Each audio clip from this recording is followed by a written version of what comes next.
The Great Hall of the Galactic Council floated in the darkness of space. A massive structure of crystal and steel that had witnessed 1,000 years of peaceful negotiations. Today, however, peace was not on the agenda. 7 species had gathered, their representatives standing in their designated chambers, each one connected by holographic displays that spanned the vast circular room. At the center, War Chieftain Threlkin of the Velner Empire raised his forearms in a gesture that commanded absolute silence. "The time for debate has ended," Threlkin announced, his voice echoing through translation devices across 40,000 worlds. "Humanity has expanded too quickly. They have claimed too many worlds. They ask too many questions. They ignore our traditions and our warnings. The Council has voted, and the decision is final. Humanity is now classified as a Category 5 existential threat to galactic stability. As of this moment, we are at war." The declaration was transmitted instantly across the galaxy. Every major news network carried it. Every government received the official document. The message was clear and direct. The Galactic Council, representing 6 of the 7 most powerful civilizations in known space, had unanimously agreed that humanity must be stopped. Military forces would be mobilized. Human colonies would be targeted. Surrender was the only acceptable outcome. On Earth's orbital station Haven 7, junior diplomat Hyan Wu was drinking his morning coffee when the alert appeared on his screen. He read through the declaration twice, scrolling past the formal language and legal terminology.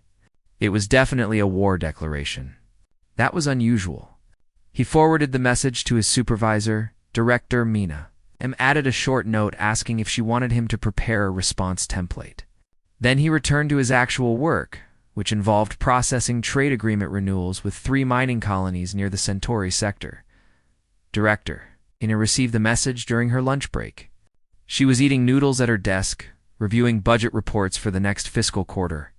The war declaration appeared in her inbox, marked as high priority. She opened it, read through the key points, and checked her calendar. This week was completely full with meetings about the new embassy construction on New Sol. Next week had some openings. She scheduled a staff meeting for Thursday afternoon to discuss the appropriate response and made a note to contact the military liaison office. Then she finished her noodles and went back to the budget reports. The automatic reply system sent a standard acknowledgement to the Galactic Council. "Your message has been received by the Earth Diplomatic Corps. Current response time for formal declarations is 5 to 7 business days. Thank you for your patience." Back in the council chambers, Threlkin waited for the human response. He expected panic. He expected desperate messages begging for negotiation. He expected the humans to mobilize their forces and prepare their defenses. Instead, he received an automated message telling him to wait for business days. He did not understand what business days meant. His intelligence officers explained that humans had specific days for work and other days for rest. And apparently, even during a war declaration, they maintained this schedule. The Velner War Council gathered to analyze the human response. They concluded that humanity must be in shock. The lack of reaction was clearly a sign of their inability to comprehend the danger they faced. Threlkin ordered the military to prepare the invasion fleet. 3,000 warships, the largest military force ever assembled in galactic history, would gather at the border of human space. That would certainly get their attention. On Earth, the news networks eventually picked up the story. It ran as the 7th item during the evening broadcast, right after a segment about a popular singer's new music video and before the weather report. The news anchor read the declaration in a calm, professional voice, noting that the Galactic Council had declared war on humanity. The anchor then turned to the political correspondent, explained that the diplomatic corps was reviewing the situation and would issue a statement within the week. They briefly interviewed a military expert who said that Defense Coordination was monitoring the situation but saw no immediate cause for concern. Most people on Earth continued with their normal routines. Students went to school. Workers went to their jobs. Farmers tended their crops. The restaurants stayed open. The trains ran on schedule. Some people posted about the war declaration on social media, making jokes about aliens finally noticing humanity. Most of the posts got a few likes, and were quickly buried under pictures of pets and food. Hyunwoo went home that evening and had dinner with his family. His mother asked about his day at work. He mentioned that the Galactic Council had declared war. His sister, who was studying engineering at university, asked if that meant he would get overtime pay. His father wondered if it would affect the stock market. They agreed it probably would not matter much and talked about planning a birthday party for his sister instead. Director Mina worked late that Thursday, but not because of the war declaration. The embassy construction budget had some discrepancies that needed to be resolved before the next quarterly review. She made notes for the upcoming staff meeting about the council situation.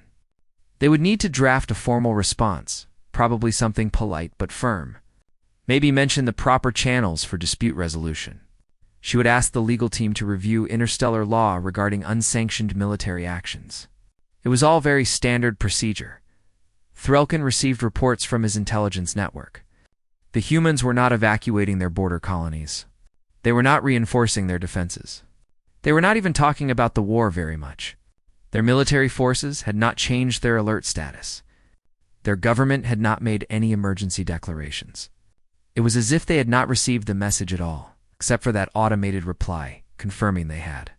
The war chieftain felt a strange sensation he had not experienced in many years. It was confusion mixed with something else, something he could not quite identify. He pushed the feeling aside and focused on the invasion plans. The humans would understand soon enough. When 3,000 warships appeared at their borders, they would finally realize the severity of their situation. Then they would respond appropriately. Then they would show the proper fear and respect that such a declaration deserved. 3 weeks had passed since. The declaration and the Velnor invasion fleet was finally in position. Threlkin stood on the command bridge of his flagship, watching the holographic display that showed 3,000 warships arranged in perfect formation along the border of human space. It was a magnificent sight, a demonstration of power that should have brought any civilization to its knees. Each ship carried weapons capable of reducing planets to rubble. Each captain was a veteran of numerous campaigns.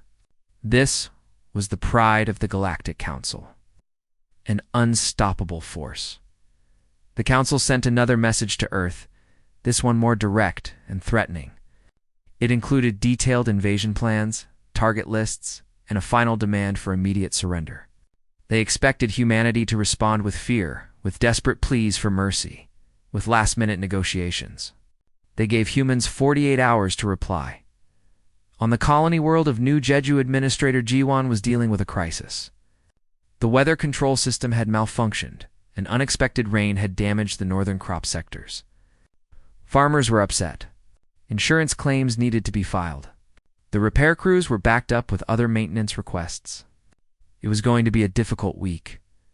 During her morning routine check of the long-range scanners, Guan noticed something unusual. There was a large concentration of ships positioned just outside the colony's territorial boundary. She zoomed in and counted roughly 3,000 vessels, all bearing Galactic Council identification codes. That was odd. She checked the shipping schedule and found no record of any approved fleet movements in this sector. Goon sent a polite message to the fleet commander. Attention, unidentified vessels. You are currently positioned in proximity to New Jeju commercial shipping lanes. Please maintain a distance of at least 50,000 kilometers from active trade routes, as per Interstellar Traffic Regulation 742. Thank you for your cooperation. She added the fleet presence to the agenda for the weekly town hall meeting that evening. The colonists gathered in the community center, about 200 people sitting on folding chairs and talking among themselves. Jawan went through the usual items first. The crop damage was going to cost about 2 million credits to repair. The school needed new equipment for the science lab. The annual festival was scheduled for next month, and they needed volunteers to help with setup. One more thing, Jiwon said, pulling up the scanner image on the main screen. There's a fleet of council ships sitting just outside our boundary. About 3,000 of them. I've asked them to move away from the shipping lanes, but so far no response. Anyone know what that's about? A farmer in the back row raised his hand. Isn't the council supposed to be at war with us or something? I saw something about that on the news a few weeks ago. Oh, right, Juan said. I forgot about that. Well, they're not doing anything yet. I'll keep monitoring the situation. If they start interfering with operations, I'll file a formal complaint. The meeting continued with discussions about the festival planning. Someone suggested a cooking competition this year. The idea was popular. They formed a committee to work out the details, on Earth. General Deon sat in his office, reviewing the tactical situation. He was the head of defense coordination responsible for protecting human space from external threats. His staff had been tracking the Velner fleet since it began assembling. They had detailed scans of every ship, complete tactical analyses, and probability models for various engagement scenarios. His second-in-command, a colonel named Minsiak, entered the office, carrying a datapad. General, the Council fleet is in position. All 3,000 ships. They're just sitting there at the border. Dayu nodded without looking up from his reports. Any hostile movements? No, sir. They're maintaining a standard defensive formation. No weapons charged. No targeting locks. They're just ... waiting. Interesting, Dayan said. He made some notes on his pad. Move patrol groups 7 and 12 to the border regions. Standard exercise protocols. Make sure they stay visible on scanners. I want the Council to know we're aware of them. Should we mobilize additional forces, sir? 3,000 ships is a significant presence. Dayon considered this. Let's see how this plays out first. If they actually do something aggressive, we can escalate. Right now, they're just posturing. No need to waste resources on a show? Understood, sir. Minsiak left, and Dayon returned to his work. He had a meeting in an hour about new ship designs for the exploration fleet. That was more interesting than watching. Council ships sit at the border doing nothing. The Council sent a reconnaissance squadron into human space. A small force of 30 ships tasked with gathering intelligence. They expected to find fortified worlds, massive defense stations, fleets of warships preparing for battle. Instead, they found civilian stations operating normally. Commercial ships moved along their trade routes without escorts. Colony worlds continued their agricultural operations. Children attended school. Factories produced goods. Everything seemed completely ordinary. The reconnaissance commander sent a confused report back to Threlkin. There are no military preparations visible. No evacuation procedures. No defensive buildup. The humans are conducting normal activities as if we are not here. Threlkin did not believe the report. He ordered a second reconnaissance team to verify. They returned with the same information. The humans were ignoring them. Not in a strategic way, not as some clever trick. They were genuinely going about their normal business as if a massive invasion fleet was not parked at their border. A junior officer on Threlkin's staff suggested a possibility that made the war chieftain's blood run cold. Sir, what if they are not afraid because they do not need to be afraid?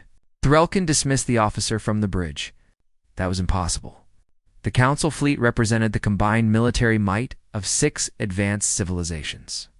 Humanity was a young species, barely 300 years into space travel. They could not possibly be a threat to this force. The officer's suggestion was nonsense born from too much time staring at sensor screens. But still, the thought lingered in Threlkin's mind as he looked at the tactical displays, showing empty human space with no military response. Something was wrong. He just did not know what yet. Threlkin decided that humanity needed a demonstration of power. Words were not enough. Threats were not enough. The humans needed to see what the Council was capable of doing. He selected a target carefully, a mining colony called Sajong Station. It was small, only 50,000 inhabitants, mostly workers extracting rare minerals from a nearby asteroid field. The colony had some defensive systems, but nothing that could withstand a serious assault. It was perfect. The war chieftain assembled a strike force of 200 ships. It's more than enough to overwhelm any defenses. He would personally lead the attack from his flagship. The Council would broadcast the assault across all channels, so humanity could witness the consequences of defying their demands. This would finally provoke the response they expected. The strike force jumped into the Sajong system with weapons ready. The colony appeared on their sensors, a modest station orbiting a blue-white star. Threlkin opened a communication channel and delivered a formal warning. Attention, Sajong Station. You have 10 minutes to evacuate. This facility will be destroyed as a demonstration of council power. This is your only warning. Station Chief Borum received the message while she was in a maintenance tunnel checking a coolant leak. She climbed out, wiped her hands on a rag, and made her way to the command center. The duty officer showed her the tactical display with 200 hostile ships in attack formation. Did they say 10 minutes? Borum asked. Yes, Chief. They want us to evacuate. Borum looked at the chronometer. That's not nearly enough time to evacuate 50,000 people. What kind of evacuation timeline is that? She opened a channel to the Velner flagship. Attention attacking vessels. Your evacuation timeline is insufficient and violates multiple interstellar safety protocols. We cannot comply with your demands. Please reschedule your attack to allow for proper evacuation procedures or reconsider your course of action. The humans were complaining about proper procedure while his fleet prepared to destroy them. He terminated the communication and gave the order to fire. The Council fleet unleashed everything they had. Plasma cannons, missile volleys, energy beams that could crack continents. The bombardment was continuous and overwhelming, the kind of assault that had toppled civilizations. It lasted for 6 hours. Inside Sajong Station, Borum activated the defensive shields. They were standard civilian-grade systems, designed primarily for protection against asteroids and radiation. She did not expect them to hold against a military assault, but regulations required her to activate all safety systems during an emergency. The shields hummed to life, enveloping the station in layers of protective energy fields. The Council weapons struck the shields and dissipated. Again and again, the bombardment continued, and again the shields absorbed the impacts. Borum watched the power consumption levels with concern. The shields were drawing more energy than expected, which would affect the next billing cycle. The recreational dome took some minor damage when a few shots penetrated the outer layers, causing a temporary atmosphere breach that was quickly sealed. After 6 hours, Threlkin ceased fire. His weapons were depleted, his ships needed to recharge, and the human station was still there. The shields were still active. According to sensors, the station had suffered minimal damage. He could not understand it. The weapons that destroyed the station should have been nothing remained but debris. Inside the station, Borum conducted a damage assessment. 12 people had minor injuries, mostly cuts and bruises from falling during the impact tremors. The recreational dome needed repairs, which would cost about 300,000 credits. Some equipment in the eastern sector had been damaged by power fluctuations. Overall, it could have been much worse. She filed an insurance claim and composed a formal complaint to the Galactic Council, to whom it may concern. Today at 0900 hours, Council vessels conducted an unauthorized weapons test in proximity to Sajong Station. This unscheduled activity resulted in property damage and minor injuries to station personnel. We demand an explanation and compensation for damages. Such activities must be coordinated through proper channels with advance notice. This kind of negligence is unacceptable. Complaint was forwarded through official diplomatic channels. It arrived at Haven 7, where Heian Wu added it to a growing file of Council-related incidents. Director Mina reviewed the report and decided it was time for Earth to make a formal response.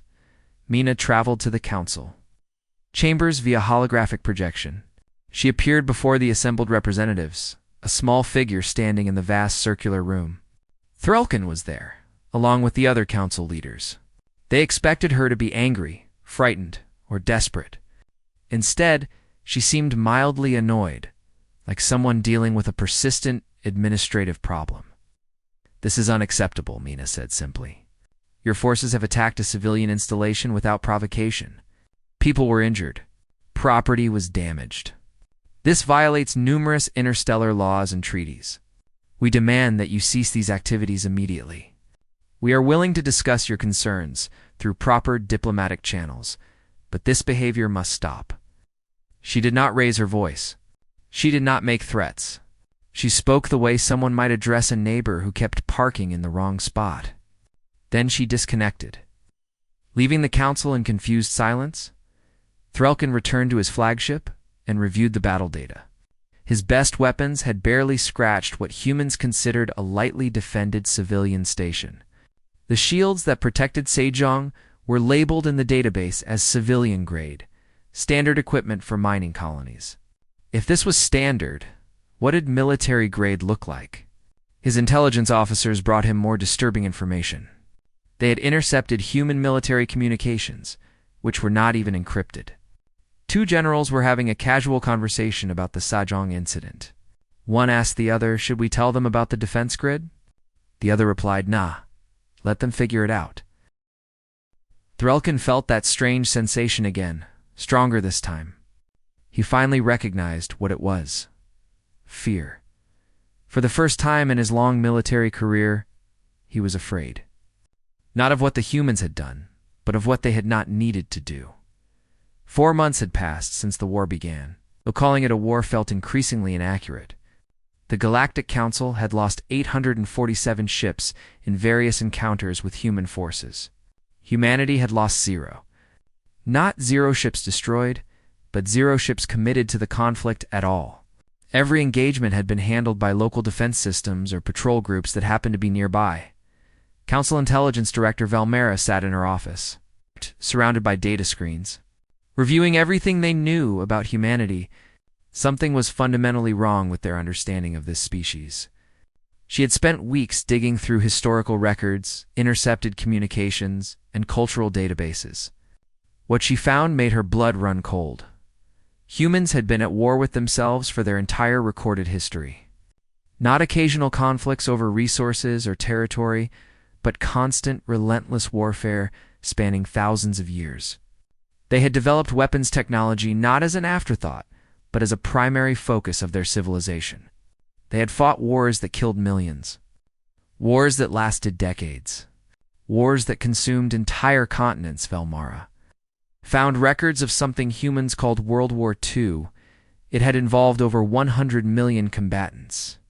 100 million soldiers actively fighting in a single conflict. The entire population of the Velnar Empire was only 80 million. One human war had more fighters than her entire species. She found descriptions of human weapons that made Council technology look primitive. Weapons that could destroy cities in an instant. Weapons that poisoned the ground for generations. Weapons deployed from space that struck with such precision they could eliminate a single building. And these were old weapons, some of them centuries out of date. The more she read, the more she understood. The Council had not been fighting a war. They had been throwing pebbles at a mountain and wondering why it did not move. Every military doctrine the Council knew was based on warfare between civilizations that evolved on peaceful worlds. They fought wars the way scholars might debate philosophy. With rules and structure and an understanding that excessive violence was barbaric, humans had evolved as hunters on a world that actively tried to kill them. They had spent millions of years developing strategies to take down prey larger and stronger than themselves. They had competed with other predators for resources. They had survived ice ages and plagues and natural disasters that would have ended any Council species. War was not something they learned. It was something they were. Valmera compiled her findings into a report and requested an urgent meeting with Threlkin. The war chieftain received her in his private chambers, away from the other Council members. She presented her data without commentary, letting the facts speak for themselves. Threlkin read through the report in silence. He saw the casualty figures from human wars. He saw the descriptions of weapons they had used against each other. He saw the tactical analyses showing that human military doctrine was built on principles of overwhelming force, rapid adaptation, and accepting casualties that would break any Council military. "This cannot be accurate," Threlkin said. "These numbers are impossible." "I've verified everything multiple times," Valmera replied. "It is all accurate. We have been fighting a species that considers warfare a fundamental aspect of their existence. Everything they have done to us, they have done to each other 1,000 times over." She pulled up a video file, something marked in the human database as training exercise footage.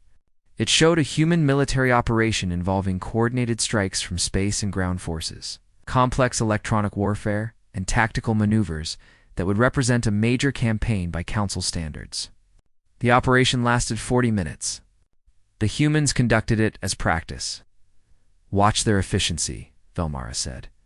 "Every movement is precise. Every decision is instant. They do not hesitate. They do not debate. They simply act. This is what they consider basic training." Threlkin watched the video 3 times. Then he accessed the files from the Sejong Station attack. He compared the weapons his fleet had used against the shields that protected the station. The math was suddenly clear.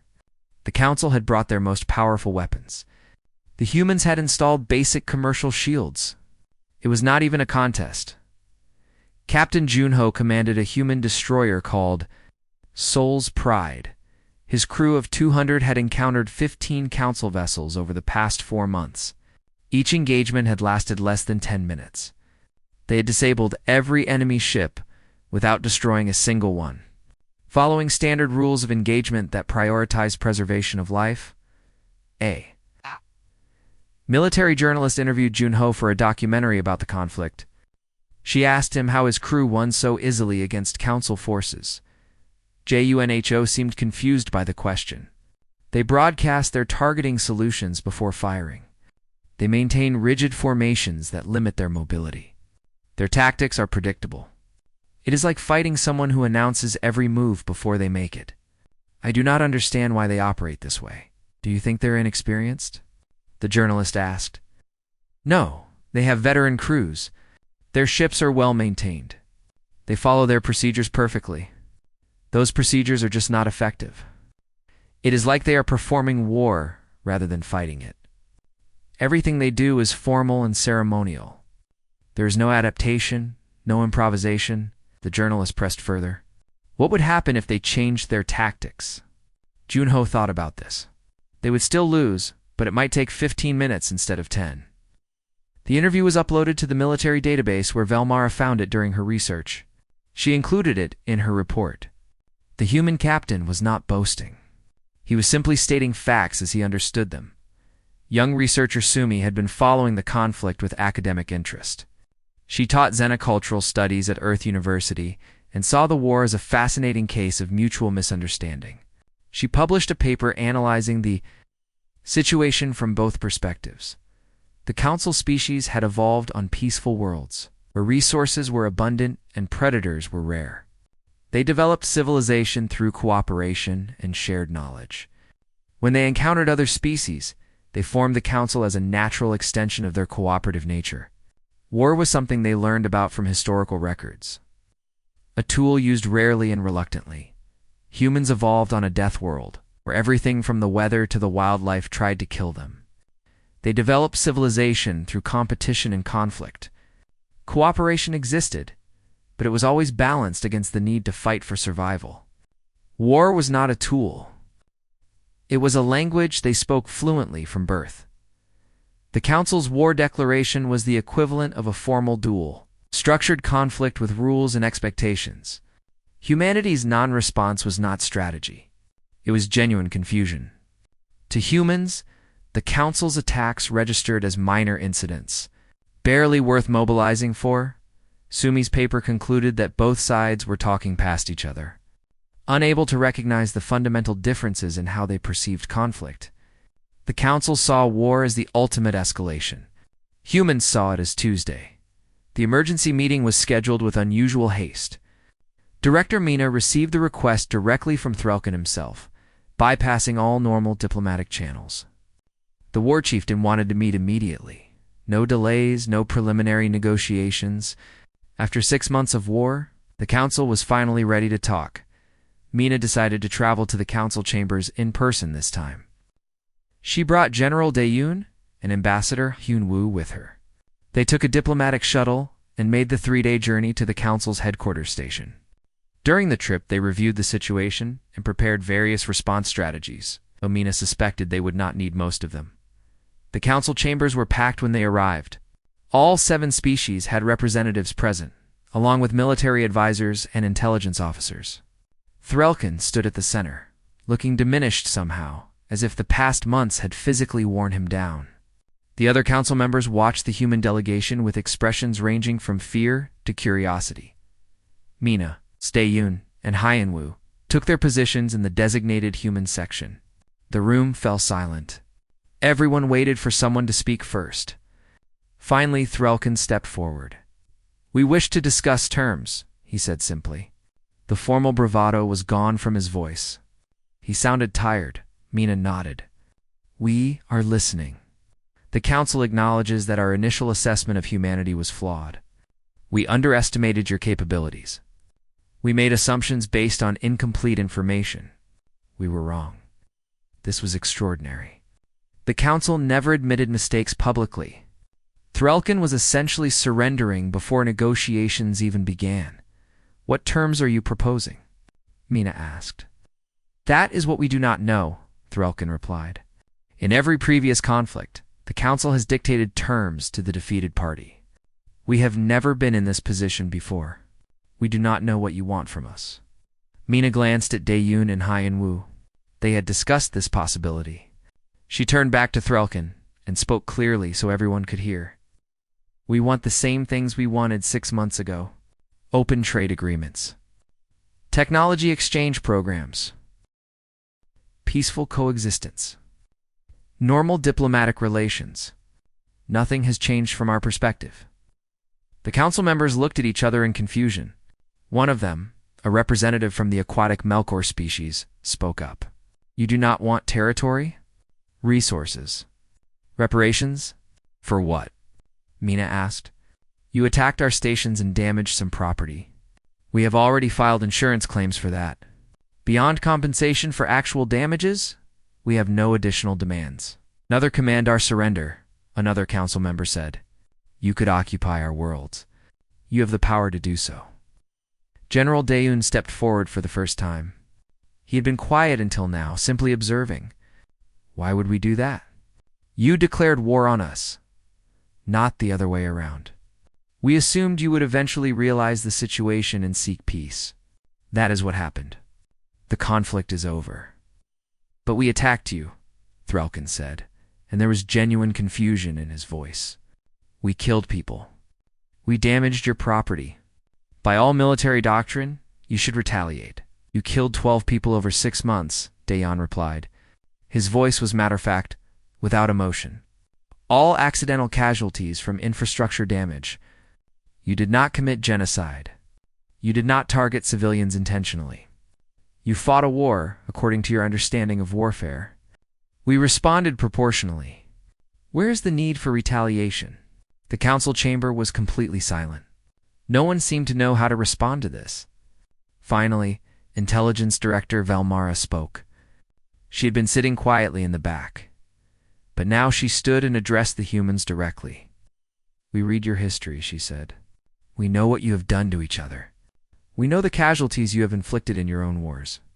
We have seen the weapons you developed. Why did you not use those capabilities against us?" Daeon looked at her for a long moment. "Because you are not our enemy. You are a rival who misunderstood the situation. There is a difference." "But we declared ourselves your enemy," Valmara pressed. "We attempted to destroy you." "You attempted to fight us using your definition of war," Daeon corrected. "You followed your military protocols. You warned civilian stations before attacking. You avoided targeting population centers. You fought the way your culture understands fighting. That is not an attempt at genocide. That is a formal conflict with rules." He gestured to the chamber around them. "If you had actually tried to exterminate us, if you had targeted civilians without warning, if you had used biological or chemical weapons, then yes, we would have responded differently. But you did not. You declared war, and you fought it honorably by your standards. We saw no reason to escalate beyond what was necessary." Threlkin sat down heavily in his chair. "Then what was necessary from your perspective? What would have made you fight seriously?" "Serious?" Daeon seemed confused by the question. "We did fight seriously. We defended our stations. We disabled your ships without destroying them. We minimized casualties on both sides. That was us fighting seriously," No Threlkin said. and there was something desperate in his voice. "The attack on Sajong Station. You used civilian shields. Civilian defenses. Where were your military installations? Where were your warships? Where was your real military?" Mina decided to intervene. "General Daeyun, perhaps you should explain our deployment protocols." Daeyun nodded. "Our military operates on a layered defense system. Civilian stations have automated defenses sufficient to handle most threats. Patrol groups monitor trade routes and respond to incidents. Military installations are positioned at strategic points throughout our territory. Actual warships are held in reserve and only deployed when needed." "You never deployed them," Velmara said. "We checked. No military-grade vessels were ever committed to this conflict, because they were not needed," Daeon replied. "Your forces never penetrated deep enough into our territory to require a full military response. Local defenses were sufficient." Hyan Wu had been taking notes throughout the conversation. Now he spoke for the first time. "I think there is a fundamental misunderstanding here. The Council seems to believe we were holding back as a strategic choice. That is not accurate. We responded proportionally to the threat level. Your attacks did not warrant a full military deployment. We sent 3,000 ships," Threlkin said. "Which never left the border region," Hyan Wu replied. "If you had actually invaded our territory, if you had pushed toward our core worlds, then yes, we would have escalated our response. But you did not. You positioned your fleet at our border and conducted limited raids. That is a border skirmish, not an invasion." The council members were beginning to understand. Their greatest military force was something humans classified as a minor border incident. Their most powerful weapons were something humans protected against with civilian equipment. The entire war, from their perspective, had been humanity's equivalent of a neighborhood dispute. Ambassador from the insectoid Thauran species spoke carefully. "What would an actual invasion look like? From your perspective," Daeyun considered this. "Simultaneous strikes on multiple core worlds, targeting of industrial centers and military installations, deployment of forces in numbers sufficient to hold territory, sustained operations lasting months or years, strategic targeting of supply lines and communications. That would be an invasion. And how would you respond to such an invasion? Full mobilization, deployment of military-grade vessels, coordinated defense across all sectors, counter-invasion of enemy territory if necessary, complete commitment of resources until victory or negotiated peace." The chamber was silent again. The council was beginning to grasp the scale of what they had almost provoked. Mina decided it was time to move toward resolution. "We understand there was confusion on both sides," she said. "The council saw humanity as a threat based on incomplete information. We understand that. We do not hold grudges. We are still interested in peaceful cooperation. The question is, where do we go from here?" Thrucken looked at the other council members. One by one, they nodded. He turned back to the human delegation. "We wish to formally rescind our war declaration. We propose that humanity be granted full council membership with all associated rights and privileges. We offer complete trade agreements and technology sharing. We ask for peace." Ina smiled. "Those terms are acceptable. We also accept peace." The formal documents were prepared over the next several hours. Lawyers from both sides reviewed every clause. By evening, the peace treaty was signed. The war that had lasted 6 months ended not with battle, but with paperwork. Hyan Wu returned to Haven 7 a week later and filed the treaty documents in the appropriate databases. His supervisor asked if he thought the council had learned their lesson. Hyan Wu shrugged. "Maybe, but it is Tuesday. Let us not get ahead of ourselves." 5 years passed. Human engineers worked alongside council species on joint projects. Threlkin, no longer a war chieftain, served as cultural liaison between humanity and the council. He taught council members about human history and helped them understand the species that had become their allies, Young student asked him once if he regretted starting the war. Threlkin thought carefully before answering. "I regret starting it. I regret the lives lost and the resources wasted. But I am grateful humanity never truly fought it. We would not be having this conversation if they had."